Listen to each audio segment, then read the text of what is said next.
child of Paulie Polo, district divided, let's go. I spent my whole damn life in the city. I can go for broke, but the capital is in me. FedEx full, we command in the block. Burgundy and gold, got the city on lock. Hustling plays, ain't no need to pretend. DC, rapping strong, we fight to the end. Commanders move with no breaks, no pause. Hands in the dirt, respect to the cause. I spent my whole damn life in the city. Anywhere I go, DC's coming with me. I spent my whole damn life in the city. I can go for broke, but the capital is in me. What a night. What a night. What a result. What a team. Just what a victory. Welcome to Shades Tuesday, special edition of District Divided DC Sports Podcast. More specifically, a Washington Commanders podcast. I am Amit. That is K-Dot. That's the banging you intro. Listen, what a game. Before we begin this quick post-game recap, if you could please like the video, subscribe to the channel, hit the notification bell, comment as you always do, and K-Dot. Do not let your friends convince you that somebody that's not named Jayden Daniels is the best quarterback in the draft. And share it. Special sauce all over the place. Special sauce all over my face. It's the special sauce. Jayden has arrived. Bitch. Share this shit. Man, it feels good. It's early days, K-Dot. It's early days, but boy, does it look like we got the guy. I mean, let's talk about the player of the game. I know we're going to get to the post-game thoughts like we are here, by the way. We both predicted the Bengals, just to be clear, okay, because of the defense. We'll get into that. But let's talk about the superstar here, the man of the night, the man that everyone's going to be talking about, the man who woke up the nation, right? Everyone's like, oh, Caleb, when's he going to get going? When's he going to get going? Oh, the offensive line. Oh, this, oh, that. Listen, Jayden Daniels has been unreal this whole season. And if you just found out, welcome, because we've been knowing.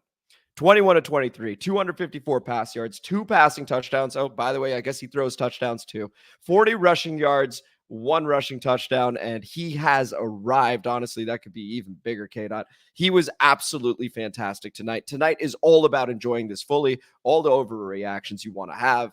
It's been fabulous. We win 38-33 in Cincinnati. 0-2 Cincinnati, now 0-3. They needed this win.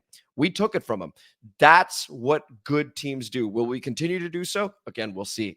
But man, K-Dot, over to you. Your reaction to just a fabulous night. More touchdowns than incompletions. Are you kidding me? Are you kidding me? Look, all right, let's remember, I'm supposed to be the one to keep a schmedium the entire way through the season. Can't say this was an expected result, as you saw that me and you both thought they were going to lose by double digits in this bitch. Not so quick. Said the Commanders. This felt great. I don't remember the last time I had a Washington offense that I feel I could sit back in my chair and feel secure about what the fuck is going to happen. Like, I felt more confidence as the team was building confidence. You saw it every single snap, and I think it was Troy Aikman actually said it, which is like, you can see a team with each snap, the confidence is growing. It's getting there. And you saw, look, there were some defensive issues, but you can even see those dudes. They're feeding off the energy the offense is given. They play, like, look, if we're just looking at from a body language standpoint on defense, light years ahead of anything else I saw this season. Absolutely. Light years ahead of it, right? This team was fucking gelling. But yeah, Jayden had his moments, at least early on in the game, where I was like, shit, are we gonna see this whole thing again? They start showing he has guys that are clearly open. Wide open. He has the so what? The Senate miss. Mm-hmm. He still runs out, hell of a play. There's a little tap thing on there. He gets the first down. That was gorgeous nonetheless. Yeah. Like, that to me was like everything that I love and hate about Jayden in the same, just encapsulated all of it, right? It's so like, throw the ball to sit. Oh, yeah. Oh, all right. He did that on his own. The deep ball to Terry that was wide open. You missed it. I think he was throwing that away, to be totally honest. I think I agree with, because Troy said this, and I actually wrote down, I thought Aikman gave great insight. He needs to anticipate the throw and not have to see it fully with his eyes before he pulls the trigger. Okay. And that's what I saw on that, was that he was waiting to see what it is that he was supposed to before he launched it he just launched it. And the reason I love that, and I love that insight, is that if you go to the play of the game, he clearly could not see what the fuck was happening when he pulls the trigger. And what do you get? Like, you sent me this. It was going around everywhere. This is when Jayden lets go of the football on that fourth quarter play. Look at where Terry is on the screen. This is before he even does the double move. This is insane. This is insane. And there's 10 guys on the field. Like, it's K-Dot, that's superstar shit right there. Right? Yeah. Like, your wide receiver 1 has not beaten his corner yet. You are getting an all-out blitz. You're a rookie on the road, week 3, against a team that's been to a Super Bowl recently and needs this game. And you do that. I mean, that's what we talk about when we talk about Jayden Daniels and what he can be. We've talked the first couple weeks, for those that are new, about the progression of Jayden Daniels. That first game, he runs 16 times, right? The second game, he's doing the same thing. Then he gets that shot in the ribs and he loses, the wind gets knocked out of him. He's in the pocket a little bit more. Then we come here, and I'll fast forward to the very last play that he had, which was that throw. He stood, he waited as long as he needed to, and he needed every split second there to allow Terry to get to a good enough position to go, yep, here we go, and I'm going to eat this. That is the stuff that he actually did do at LSU that the national media just didn't tell you about. And I'm so thankful they didn't. Once again, I will say it again and again and again. I firmly believe we got the best quarterback in this draft. Preach. Take your time, son. They doubted you. I don't know who doubted you, but they doubted you. Early indications are yes. Early indications. I've already lost my voice. I was screaming so much at this fucking TV. Early indications are yes. Long way to go. But he did that stuff at LSU. He would stand in the pocket. He would take the hit. When you see the highlights, you see the running, you see the scrambling, and you're like, oh, okay, cool. That one QB read, and that's it. No, he does a lot more, and I'm very, very thankful everyone's getting to see that now, because what we have here in DC, K-Dot, I think is special. We need to protect him at all costs. That's the most important thing this season. Yes, we're 2-1. Yes, it would be awesome to have an amazing season. The most important thing still, Jayden Daniels' development.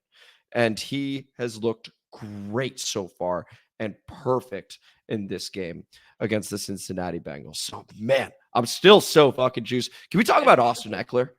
Can we talk about how impactful Austin Ekeler has been to this team, K-Dot? No, I mean, there was a one point that I actually wrote down in here in my notes is Ekeler the best player on the team?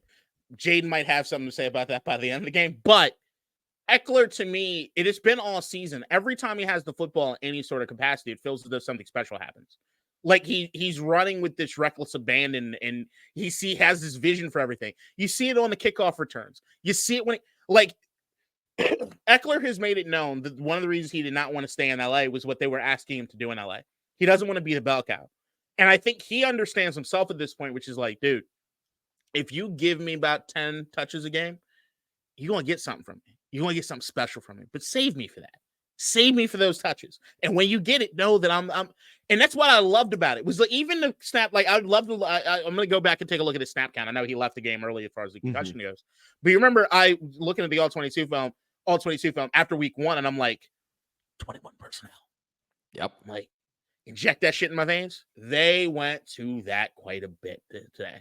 Like you saw, especially early in the game when they had the 2 backs out there, and they were doing some stuff as far as the runs. Like I love the fake to, I think it was Ekeler, and then Jayden spins and hands it off, and then he's got the lead blocker on it. And it was like, I don't think the play ended up doing much, but it was like, but to me is when you have both of those guys in the backfield, the mismatches and not knowing what the fuck is going to happen, because you literally have 3 guys in the backfield that can do anything, really. Like you got 3 dudes in the backfield that can do it. Like, how do you adjust for that? Like, how do you, like, that to me is a mismatch. It's just a matchup nightmare. So like them being able to go to that was awesome. Brian Robinson did not have a great game today. I love that they kept with him for the most part overall, but the throwing was working so well. You can see Cincinnati was doing everything they could do. I think they watched our pregame show and knowing that we were going to stack the box, right? But I'm telling you, every time that Ekeler got the ball in any sort of capacity, anywhere around it, it just was fucking dope. It's dope. He's just a playmaker. You know, like we always talk about, you like Coach Lombard and their about like, well, you guys just don't have any special players. Like we're the playmakers, right? I can 100% say at this particular point in time, I know we got one in Ekeler.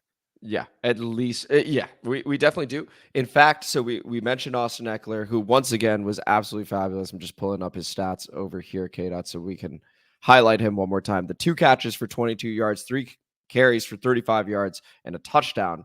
Excellent, right? Not many touches, but then you also factor in that kick return to set the tone for the second half, right? Where all of a sudden we're at the Cincinnati 30.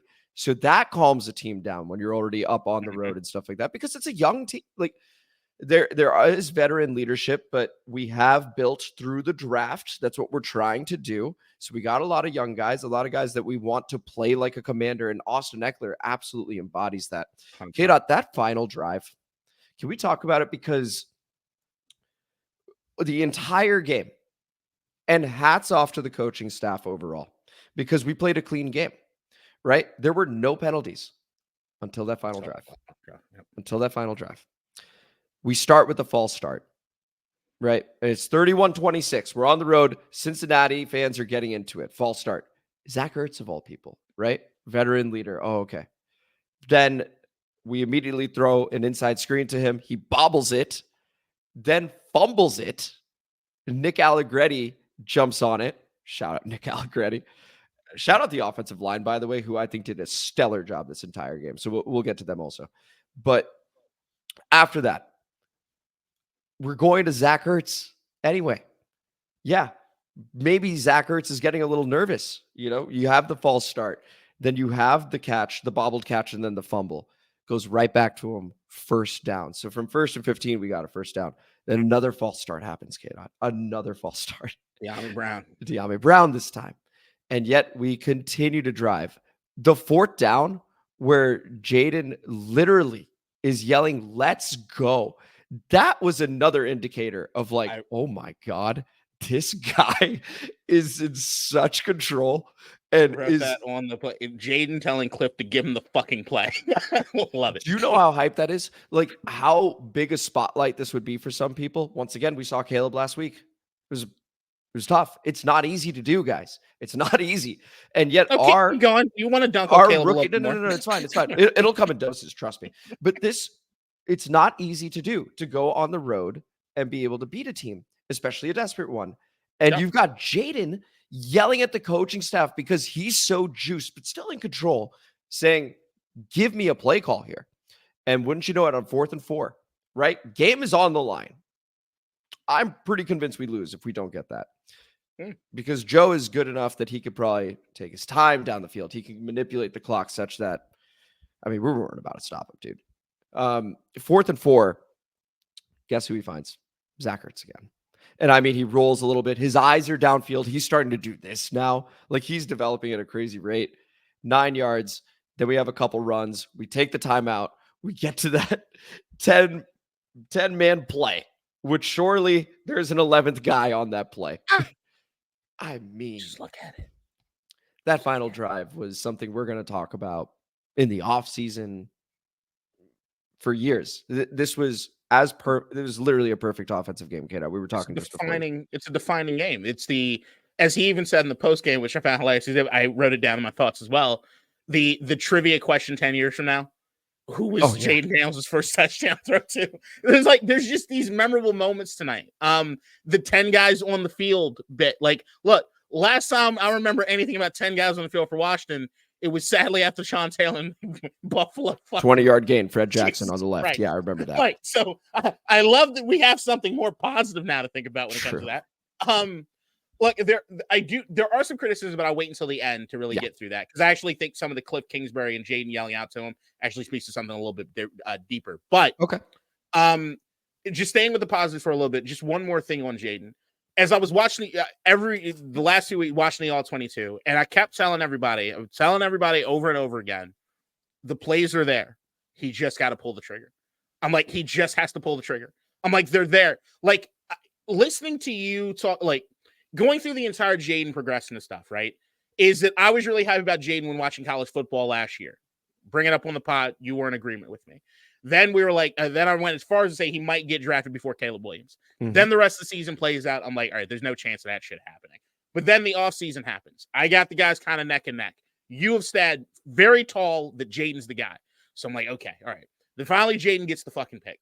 And as I'm going through his progression and I'm looking at everything he's handling as far as in the offseason, and it's the way that no situation, and you've talked about this a ton, how nothing seems too big for him. He always seems that there's no moment that's too big for him. He's just got this confidence, quiet confidence about himself that's just like, I'm going to do the work. I'm going to get the shit done. And you hear about the simulation, you hear about all this kind of shit, and then you get into the season, and it's like, I can't remember.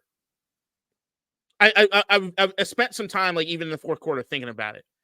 Because at one point in the fourth quarter, I was like, I don't really give a fuck if we win or lose this game. I've seen everything I think I need to see to feel like so good about this. Yeah.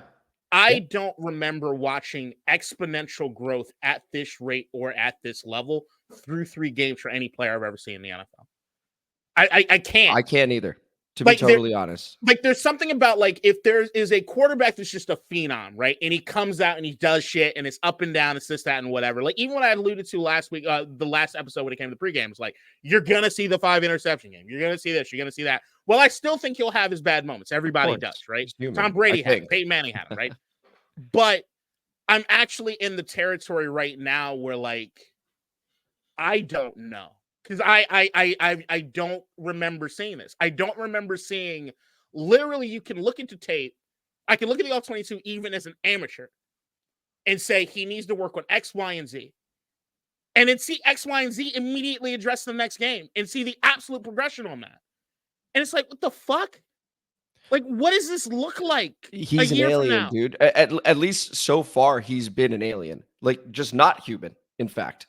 Because it shouldn't be happening this fast. No. We've never seen this, even with CJ last year. Now, CJ, I would say, just came out of the box ready. He did, yeah. Right? And so when we talk about how good CJ was last season, it wasn't the very first game, but like the second game, he had already thrown for over 300 yards. Like, you fast forward, he's thrown 5 touchdowns. And you're like, you know what? He was much more ready than people gave him credit for. With Jayden, strongly feel he was ready, of course, but also that there was some stuff to work on, that he's not exactly a CJ Stroud, but he's worked on it already.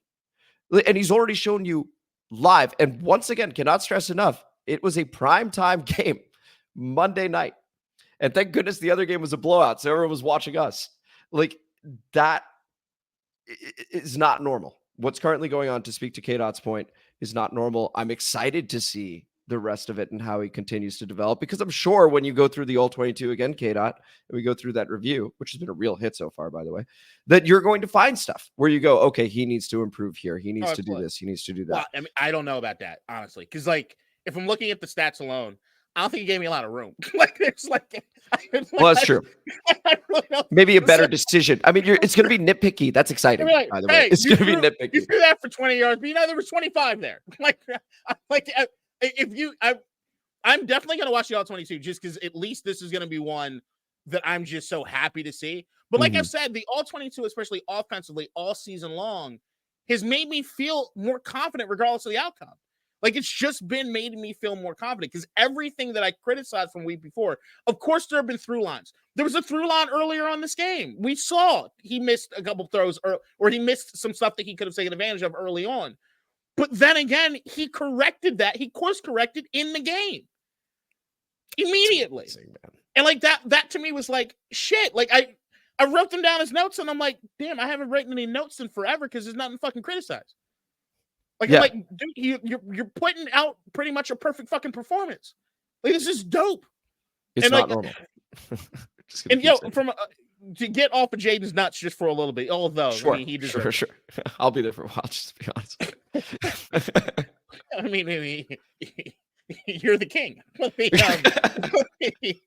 Look, offensive line, much better job overall. Yes. Shout out to Brandon Coleman.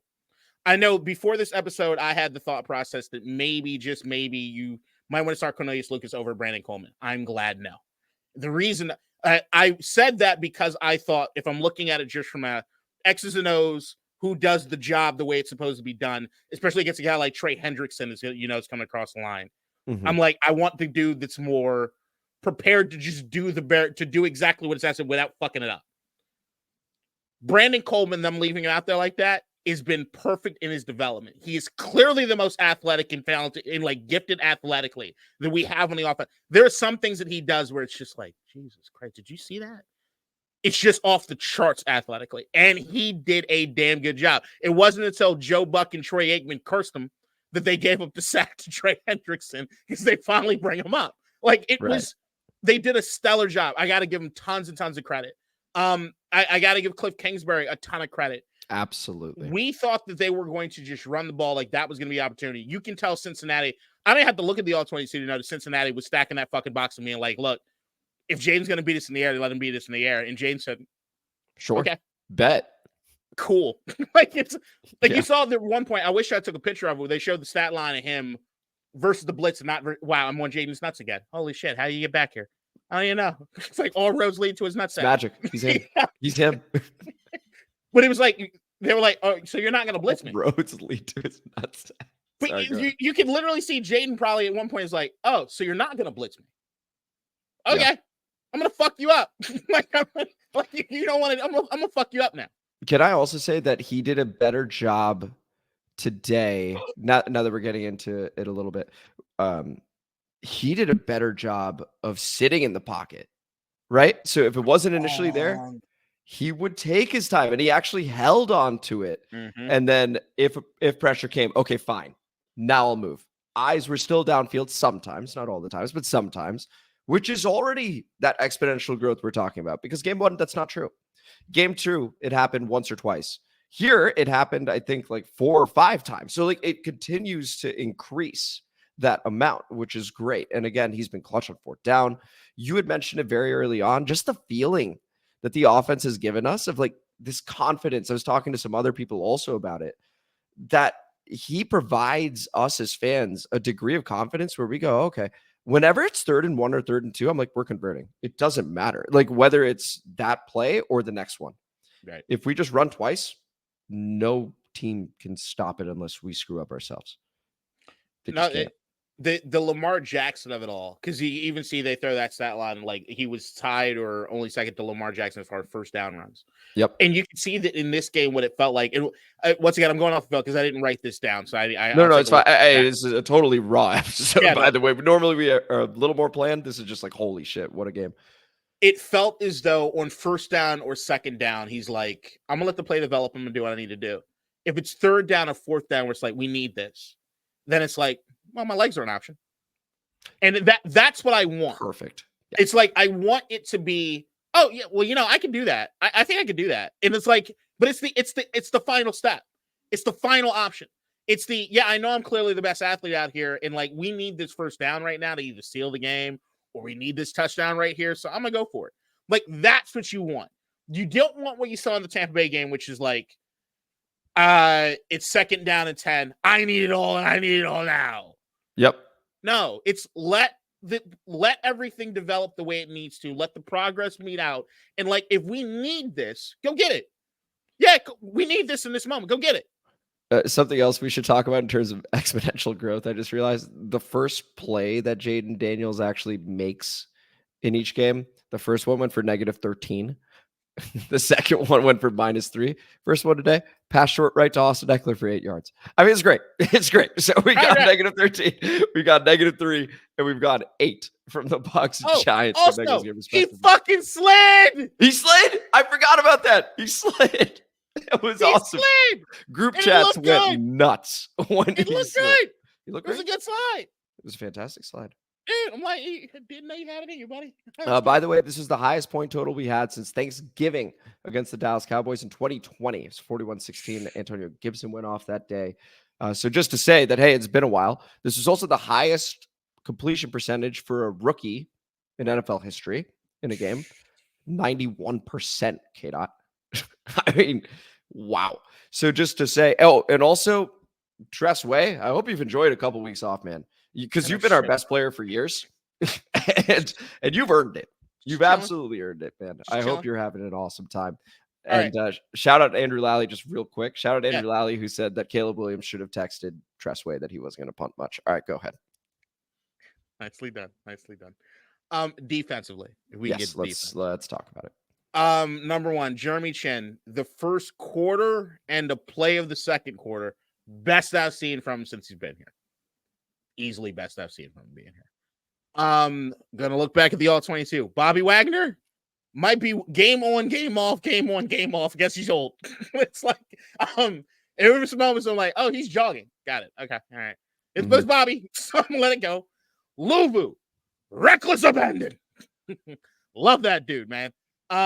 Sanders still had him start on the outside. Tall task. Gets his ass burnt immediately by Jamar. Joe Burrow looks out. Oh, y'all got the rookie on Jamar one-on-one? Huh, okay. And then takes care of it.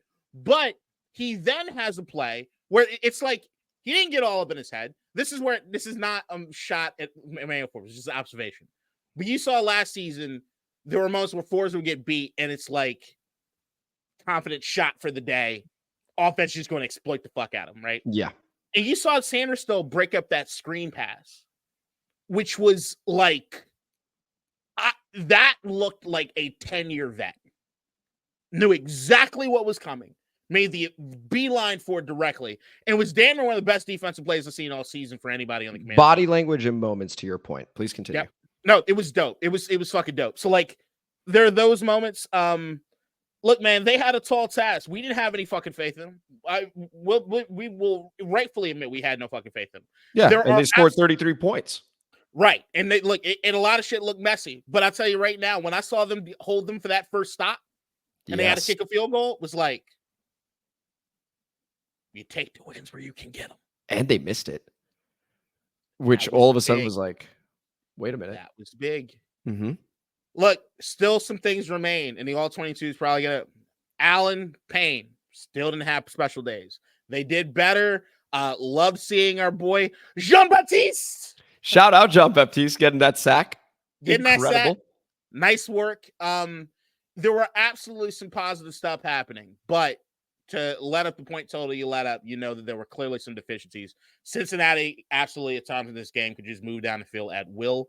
Jamar Chase's stat line, I didn't even pull it up. I didn't want to look at it because goddamn. I got it. Yeah, you could say it. Six catches, $118, 2 touchdowns. And it was easy. Oh, although the one on St. Just, once again, at least I fell in this camp, K-Dot, of hell of a throw, man. That was to his outside shoulder. Perfect. I don't know what St. Just is really supposed to do in that situation. Even Jamar even gets a little, it's like the legal nudge, if you will. Right, where like they're sort of step by step, and he just does that little nudge to get that little space, and the ball is, I mean, I don't know, man. St. Just, there's a little bit of he's just behind. Yeah. It's just like there is a little bit of like his head's never. It's a real tall task, and it's a perfect throw. We saw 2 absolutely perfect throws on him at 2 different points in this season. Yep, with Mike Evans week 1. Yep. Yeah, because those are ingrained in my head as for like perfect plays in the Joe Burrow catalog, the perfect plays in this Baker Mayfield catalog. Like those are fucking immaculate throws. Like it's very hard to beat that. It's just when I see the player catch the ball and I see that your eyes have not looked back once, you're clearly trying to react, but you're just entirely too late for everything. He could be in better position he was in, no doubt. But I will say that overall, still, if there's anybody in the secondary that's still done the best job out of anyone, I'm probably still going to say it's St. Just overall. But I agree. I could make a very outdated and extremely rough reference. Go for it. I won't. No, I'm not going to do that. Okay. We're monetized now. This is true. This is true. Oh my god. All right. Can we get some negatives? Yes, of course. The burnt timeouts on offense. It's understandable to some degree when you have a rookie quarterback, a new system, this, that, and the other, right? But whenever we talk about Jayden yelling at the sideline to give him the fucking play, there's a lot of confusion happening on offense a lot of the times. Yes, that is 100% correct. So part of me didn't even feel like it was the juice of Jayden being like, hey, I want us to get on the roll. It's more like, I need more times to make sure everybody's set. And people. Right. I need to make sure that everybody's here the way they need to be. There are absolutely some struggles happening with that. I don't know what that is. I'm hoping somebody like we didn't get to watch any of the post game stuff because we're doing this, but Right. I'm wondering if somebody will ask Dan Quinn or ask Cliff Kingsbury like what's happening with that, because it's been messy all season. I think that it was particularly bad today. In the sense of like you just see dudes just like, where am I supposed to be? What am I supposed to be doing? Why? Like there's a lot of just some messiness happening.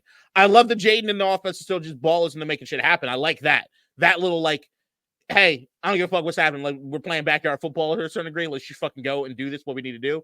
Mhm. But I don't like the timeouts being burnt the way they are. I don't like how close we are sometimes to getting the snap off, and it doesn't feel. It just feels rushed at times, and I don't think that helps anyone. Yeah, that's an excellent point. Just wanted to quickly jump in and say I agree. And that on a day that was honestly perfect on offense, that is something that can be improved outside of the lines of that communication between Cliff, Dan, and Jayden to make sure that that doesn't occur. Please continue, Kata. Yeah, defense, I'm not even getting negatives. I'll say that for the all 22 because I think with the positive that we've seen from Jayden, I want my focus more to be on what's happening defensively probably this week. Okay. Also, just sidebar. I'm sorry. I did not do a good enough job as far as draft prep or anything, but seeing Chris Jenkins Jr. made me feel old as fuck. Yeah, that was crazy. I had that what? moment as well where I was like, oh, man. I remember your dad. Jeez, yeah. Your dad was a monster. It's like, he's playing. When did this happen? Yeah, that was he the D tackle taken, by the way, the pick before Sanders still? He might have been. I think he was. When I looked at it, I was like, oh, he's pretty. Like they showed because they were showing the rookies where they got drafted. I'm like, huh. Yeah. I should have recognized that name, but maybe it's because I was not really looking at defensive tackles to this team at all. But no, that was nuts. Yeah, I mean, I'm excited. Like always, I'm excited to watch the all 22 and just see what's what. Yeah, this team it's got a lot of faith still in Dan Quinn and Joe Witt. I just really think at this particular point there's a talent discrepancy, and I still think there's just a lack of communication happening the way it needs to on defense. I'm hoping they correct these things, but we're in week 3. I need to see something. Yeah, and we're gonna find out if it's coaching, if it's talent. There's still plenty of games left, guys. This happens to be, it may end up being the best game of the season. So enjoy it, drink it in, really, really drink it in, guys, because this was epic. This doesn't happen very often. And Austin Seibert, shout out. Thanks for making that kick, man. We got our guy. I mean, I feel pretty comfortable with Austin Seibert as the kicker. Yeah, I think he's good. Yes. Did you want to say something, Kata? Yeah, the same way I said in the pregame, which is that prepare yourself for the good, the bad, this, that, and the other. I mostly was telling everybody to prepare for the bad. This was a nationally televised game that everybody was watching because, like you said, the other game was a fucking blowout. We're still early on the season. Everybody's still excited about shit. And I'm sorry, but if you looked on Twitter, like we were trending like a motherfucker. It was awesome. The national media is going to descend on us. They are going to descend on this team. They're going to descend on Jayden Daniels. You're about to hear a whole bunch of fucking hot takes from the same people telling you all the wrong shit that you can clearly see they didn't watch this team over the last 3 weeks when they come and talk about it from a nationally televised thing. Number 1, don't take any of it personally. Number 2, take all of it with a grain of salt. Yep. Number 3, it is still early in the season. Calm down. This is not the time as a Commanders fan to start putting unnecessary pressure or anything for your own expectations or on this team. They're going to already come from a national media standpoint. When motherfuckers come to you, look, this is one of those things. It's almost like The Godfather, right? There's shit we going to do in the family. In the family right here, we can be as happy as we need to be. But when it comes to those outside motherfuckers, tell them, calm it down. He's just a rookie. That is a perfect PSA there, Kate, because it's going to happen as early as this morning when you're watching this and, watching all sorts of other stuff. First Take's going to be all over it. Get Up's going to be all over it. Good Morning Football is going to be all over it because now they have the rookie QB when they've been saying they've all sucked, right? So now they got him. And it's not Caleb. And there's going to be a Jayden Caleb conversation. There's going to be are they good enough to win the NFC East? Because he may already be the best quarterback in the NFC East. Yep. And just a heads up, like we've been saying, guys, we got Arizona next week. Probably picking us to lose, just to be totally honest. There's still a long way to go. We got a hard stretch of games here. That was perfectly said, K-Dot. That is perfectly said. But do enjoy it. Do enjoy the conversations. But enjoy it internally for the family. Like, this is our family barbecue. Let's get. This is what I'm saying. Here on Dish Divided, this is our thing. Comment. It's us. It's just us here. Okay. Yeah. It's just us. Wait, the national media motherfuckers, let them do their fucking thing. They want clicks and fucking shit. No, whatever. Fuck them. Any final thoughts, K-Dot, before we jump over to the comment mailbag? My penis was erect this entire episode. Appreciate that. Mine too, actually. So why don't we go ahead and go to the comment mailbag? And Nikki, why don't you go ahead and take us in there, please? I might need to go to the hospital. Comment mailbag time, motherfuckers. District divided, ain't got time for no suckers. Spread the word, get in line. OGs and new G's, it's your time. And spread the gospel, cause this shit is divine. Yeah. All right, and we got a number of comments here, and a number of them about the new intro. So we're gonna group them all together, and we're going to read them real quick. And K-Dot, I don't know. My heart could take a lot of negativity about the intro. Okay. Well, then I think you're going to be pretty pleased here. Just a guess. We'll begin with Cody Rind. By the way, I read the other comment first, Cody, but I'll be reading that longer one. But the first one is that intro hit hard with the 100 emoji. Okay, so that's one. Then we got Bishop Don John. Nah, that intro just topped Ref the District's intro song as best in the community for me. Keep up the great work, fellas. To which Nathan Perry replied, "Oh shit, my bad for the ha." I mean, even I love this one. Okay, so okay. Nathan also enjoys it. Shout out, Nathan. We got, let's see, where is it? Vindo, love the intro with a heart. Big Papa Grizzly, that new intro is fire. 3 fire emojis on that one. Tony, shout out, Tony. What a fucking intro. Listen to it 3 times, giving me Boondocks vibes. Y'all knew it was cracked because you didn't mention it, but I could see those fucking smirks on your faces when the pod started. That's Tony. And I believe we had one more. Oh, yeah. Coach Lombard, shout out. Might be a better intro. Might find a way to repurpose the old intro. Also good stuff. So, and I'm trying to see if there are any more on the intro. But K-Dot, that's like 8 on the new intro. So props to you. Very well done. I mean, it is a really, really good intro. So well done, man. I appreciate all the kind words. I'm glad to know that my rap writing has gotten better because I used to really suck in high school when we freestyled. Once again, more than any other thing, though, as the first words of that song say, shout out to Paulie Polo, who had our Dish Divided song going the entire time. It was before I was on this bitch. Paulie Polo was on this bitch. All right, so it's all respect to the God. To the God, Paulie Polo, dog. Like, it's him. That's that course. That's that Paulie Polo course, all right? That's that Paulie Polo course. So, I mean, it's without that being the genesis for everything else, nothing else can happen. So I just want you to know, regardless of what you hear from any intro ever for us, always repping the OG of all OGs in DC, Mr. Paulie Polo. Thoroughly appreciate the shout out to Paulie Polo, who's a childhood friend of mine from like age 2, basically. One of my first friends ever. So shout out Paulie Polo. We thoroughly appreciate it for being the inspiration for this. And K-Dot with the Boondocks vibes, mixing it together. It's pretty cool to see the worlds come together like that. So well done. And we go over to Coach Lombard. Shout out Coach Lombard. Definitely share your notes on the tape. This is in reference to the All-22. Terry looked lazy and disinterested. Didn't tonight. Did not tonight. He looked fantastic tonight. We didn't talk about Terry enough. No, this was about the screen blocking. Remember we were talking about no, but I'm saying fuck all that. We didn't talk about Terry enough. He had himself a date. That's true. How do we go this entire time? I guess we just got so excited with the quarterback. Terry, and all the talk on Terry for a moment. K-Dot, I don't know if you were aware of this. Mm-hmm. But I got heated this last week because people were saying, if you could get a first-round pick for Terry McLaurin, would you take it? And everyone was saying yes. Yeah. And I was livid. And maybe we even talked about it in the last episode because they were like, well, the future, right? The future. And I'm like, well, the present, if you kill it, there is no future. You need your wide receiver 1. Yes, I'm a big fan of draft picks. I'm a big fan of making sure we build for the future, but you need the present to be good enough to be able to develop, to be able to enjoy that future. Trayden Terry's a non-starter for me. So that entire conversation was ludicrous. That's my opinion, but K-Dot, over to you. No, I agree wholeheartedly. Like I said, when we got into that part of the All 22 last week, I was like, this is the uncomfortable conversation that none of us want to talk about. I still never want, like, to hear anybody really bring it up was like, no, I didn't even want to fucking criticize him for the fucking blocking. And the reason I didn't criticize, and look, go back to the All 22 and listen to everything I fucking said. What did I keep saying? He is open. He's open. Get him involved.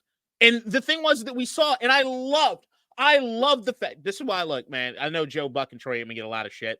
They're still, as far as the commentator duo, they're the best in the I like them more when we win, but yeah.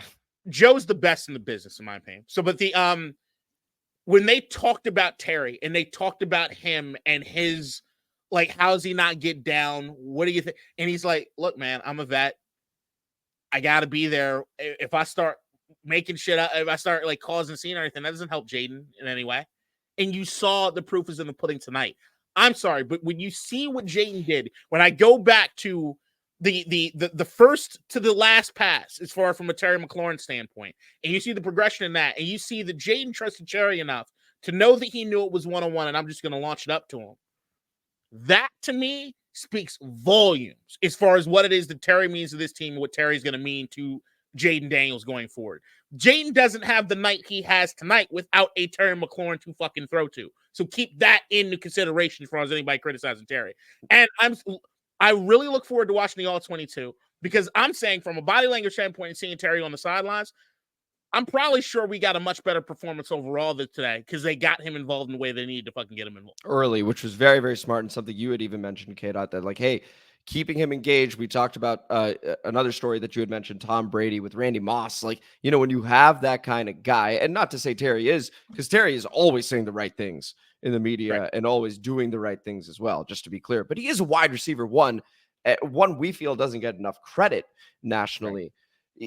You still need to get him involved early. And we saw a fabulous performance. 100 of Jayden's 254 passing yards. That's Terry. Next closest, Luke, 44 yards. Okay, so there's a difference. Okay, there are tons of Hall of Fame wide receivers that are in what am I about to say? There are a ton of wide receivers, NFL wide receivers that are in a Hall of Fame. That if you want to go back and take a look at their fucking clips on how well they did blocking shit, it's not what they were there for. And look, I like to see it 100% of the time, but I also know they're humans. And I'm sorry if you ask me to fucking run routes all goddamn day or night, and I ain't getting shit for it, you're gonna see me take some plays off. I'm sorry, that's just what I'm gonna do. I think it's probably human nature. You'd have to be like the ultimate professional and then some, honestly, to be like running 40 plus routes and then, oh, by the way, block on the following 8 plays. I think you might be a fucking mark. You might get taken advantage of. Yeah, at that point, dude. Yeah, there are bigger problems. And then here's some more from Coach Lombard real quick. I'm going Bengals 23, Commanders 20, assuming Cliff will call 30 or more runs. Mike Gesicki, player of the game. I got to see Luvu and Wagner in coverage. It was what Coach Lombard said, who is actually that prediction nicer than both of ours. That was a 3-point game. You and I had a 17 to 18 point loss just because the defense, we didn't trust to actually stop these guys.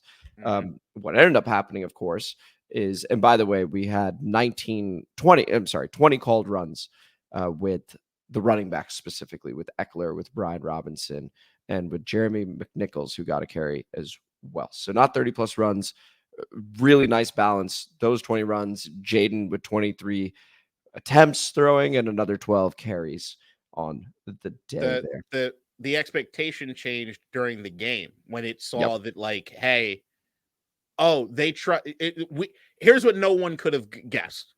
No one could have guessed the progression of Jayden Daniels from week 2 to week 3 at this level. So, like, when you saw that, it was sort of like, oh, yeah, fuck the run game plan. He's like, yeah, I can throw on you. And it changes everything. Like, and no one expected the Cincinnati Bengals and Lou Anarumo, who everybody's on his nuts too. No one expected it. Okay. Yep. Right? It's just one of those things where it's like, look, I understand it. If I was a defense coordinator, I'd do the same thing. Like, hey, they have not shown a tendency to beat anybody over the top. He's always scared to do it. So you know what I'm going to do? They ain't running on us. And if I get beat that way, I get beat that way. And they took that. And I understood it. And then Coach Lombard also goes, I got curious, so I ranked all the defensive tackles. I ranked Allen and Payne at 19 and 20. Where would you rank them? Honestly, Coach, We'll probably answer this another time. I think just because of the excitement of this, want to get to some other comments. It is a good question though, and I'm open to having the conversation. But we'll do it another time. I hope that's cool because that's what's happening right now. All right, cool. And here is another from Coach. Biotish plays smart football and is a nice athlete. I'm still shocked that he stoned Dexter Lawrence. I'm curious why Cornelius Lucas over Brandon Coleman versus Trey Hendrickson, which K-Dot had answered earlier over there. So we're going to continue. We go over to Cody Rind. Shout out.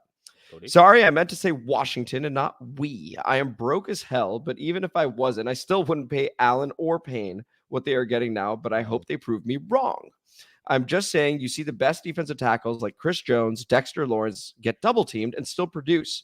I just want to see some dogs on this defense on the front line. I'm just tired of seeing Jonathan Allen do all that barking before the game but not produce. As always, I love the show and appreciate how much you both put into it. Keep it up. One more thing. My last name is Rind, like pork rind. Bet y'all will never forget it now. And so that was the comment I was referencing earlier there, K-Dot. And of course, the reference point for Cody Rind's comment with the defensive tackles is that in the last game against the Giants, they were getting moved very easily. And so all these running lanes were there for Devin Singletary. That's also where Coach Lombard's comment came from about the defensive tackles. So just wanted to provide that context. Any reaction to that one? I haven't had pork rinds in so long. I need them. I do need them. Look, agreed. I think everybody's on the same page as far as the two defensive tackles. I guess the way in which you express it is what's varied right now. They even said it on the broadcast that, like, yeah, these guys are the two. This is the highest paid tackle combo in the league, and there's not the production to show for it. That's just what it is. Lord knows, I'm at that point right now where, like, Lord knows what this looks like without them. Yeah. Like Jesus. But that being said, yeah, they still need to produce. I need to see the numbers. Right now, they don't look like they're supposed to. Fuck the money. They don't, like, what I've seen from Deron Payne, what I've seen from Jonathan Allen, they're not living up to the expectation that they've set for themselves. Right. Yeah. And then we go over to Big Papa Grizzly. Shout out. I do think we have a chance against a frustrated Bengals team.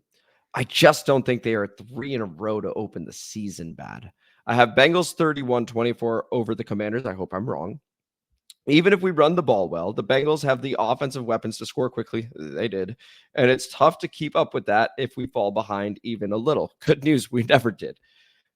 Tampa is a better team than Cincinnati, so I don't see us getting rolled up on by Joe Burrow. We can keep it within a score, but we fall short in the fourth to a team who has played together much longer. It's so much sweeter reading this, knowing we won this game, K-Dot. Our players of the game.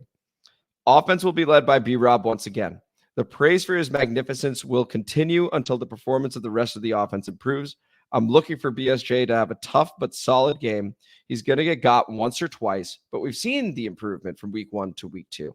I think we see him improve more and give the Bengals receivers a real hard time. And so that's the comment from Big Papa Grizzly with his prediction along with stuff that would occur in the game. Of course, it all went just about better than that. St. Juice did have his struggles, but also, like, what are you really going to do? Like, it's difficult. And the communication still needs to improve in the secondary. Joe Witt, Jason Simmons, looking at you guys. If we can get a competent defense with that kind of offense, if that were to show up every single week, it won't. But if it were, like, man, sky's the limit. Any comment there, kiddo? No, second everything you said. Cool. All righty. Then we go to Blood Clot. Shout out Blood Clot. Bengals defense is also susceptible to screenplays. And we know how tired we are of seeing Cliff do that. But if there's any time for Cliff to run those plays, it's now. By the way, does Burrow look like Paul Walker now? He looked like Jim Brewer up till now. LOL. And that's from him. Do you think he looks like Paul Walker with the blonde hair? In my opinion, all white guys either look like Matt Damon or Ben Affleck. Those are my benchmarks. Fair enough. And then we go over to Tone. And shout out Blood Cloud as always. That's an OG right there. Tone, another OG. Hell no. I'm not talking about District Divided as fractured fans or the fans that have opinions based on what they see.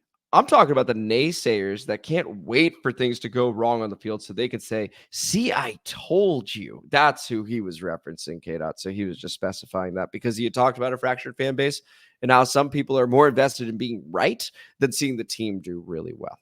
Sounds like. I just got to say, let a naysayer know. Jayden Daniels is here. bitch. Dude, he's fucking here. It feels good. We go to Blood Clot one more time. Shout out. Damn, how'd you get the Super Tecmo Bowl with the Commanders logo? That's a question for you, Kate. How'd you do it? Shout out to one of my favorite games on the App Store, which is Retro Bowl. They released earlier this year, well, it's a few weeks ago, the NFL licensed version of said game. I've been playing it like a minute. In my particular franchise mode, Jayden Daniels has already won the Super Bowl twice, so he's got to live up to what this I've done.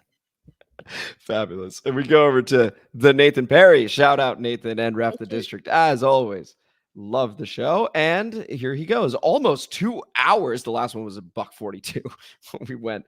I'm strapped in, although now I feel especially cheated on from when I was on. So, Nathan, we'll obviously have you back, and we'll run as long as you want to.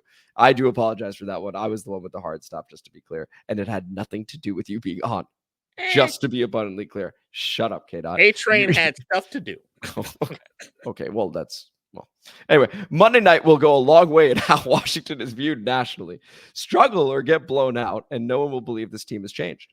Be competitive or win, and we'll start hearing more positive things about the team. This is something K-Dot warned you guys about just a few minutes ago. This actually matters. To channel a legendary Washington quarterback, Shane Falco, legend. Everything seems to be going in the right direction, but all it takes is for one thing to go wrong, and then another and another, until we're once again in over our heads. On the other hand, if things go well Monday night, that can be the breeding ground for more positivity within the fan base, the media, and most importantly, the locker room. Great show as always. Sorry for the long comment. Amit, you don't have to read the whole thing, although you probably just read this part out loud, which is exactly what I did. And of course, I'm going to read that comment. Nathan, we read all the comments over here on District Divided, so appreciate the comment there. K-Dot, your reaction to it. Yeah, it's just double up on that. I love the comment. I think that, once again, the positivity saying, and things didn't go well. It went great. So, like, even with the defense struggles, this is, I don't know how many times I hear the announcement tape.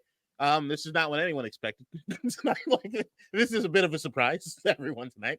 Even like if you go on Twitter, like my favorite podcast, like Ryan Russillo, he's just like, yeah, damn. Like, it's just, this is where we're at. See the number of holy shits that happened when Jayden made that throw? No, because what ended up happening was that I was on Twitter for a minute, and then I started realizing I was having so much fun watching the positive reaction to everything that was happening that I was like, I'm kind of missing the game right now. So I was like looking for it. So I was like, I'm just going to be off of it for a bit. I just keep saying the positivity as far as what this means for the team, huge.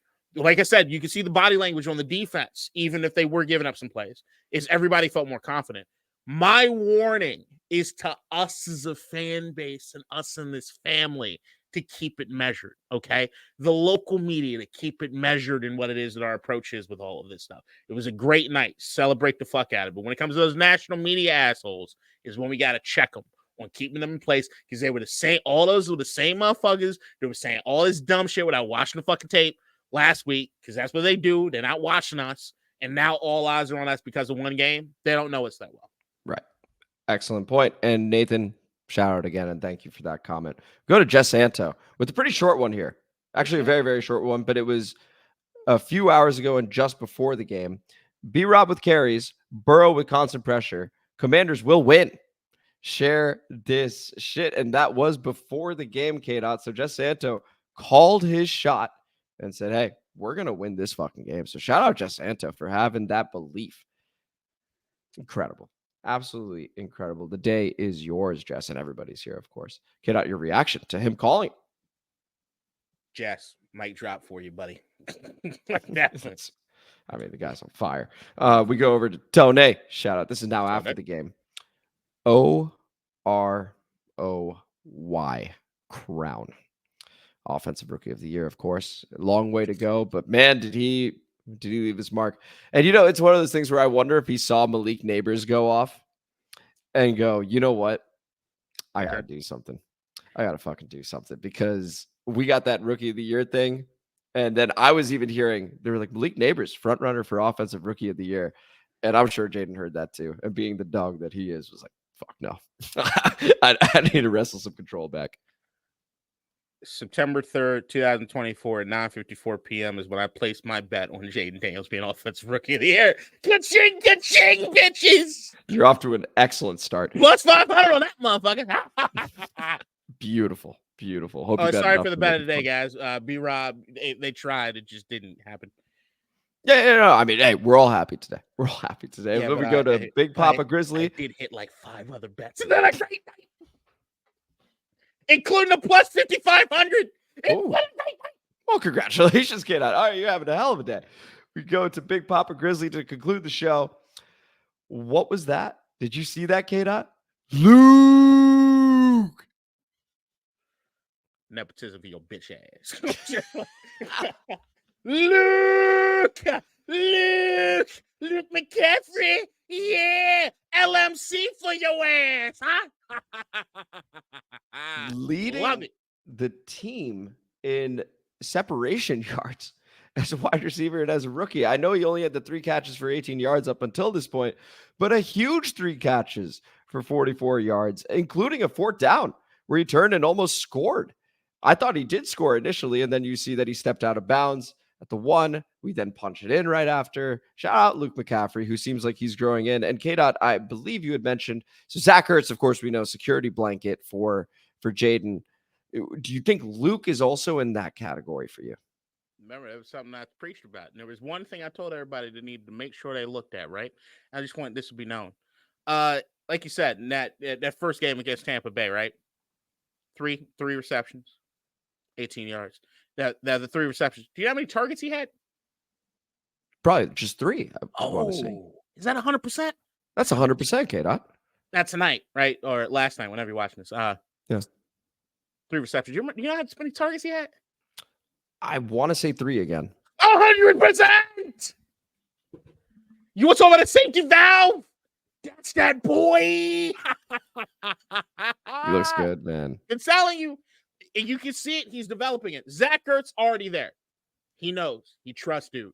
Even like you said in earlier, he has the fumble. Doesn't matter. Going back to Zach. That's my guy.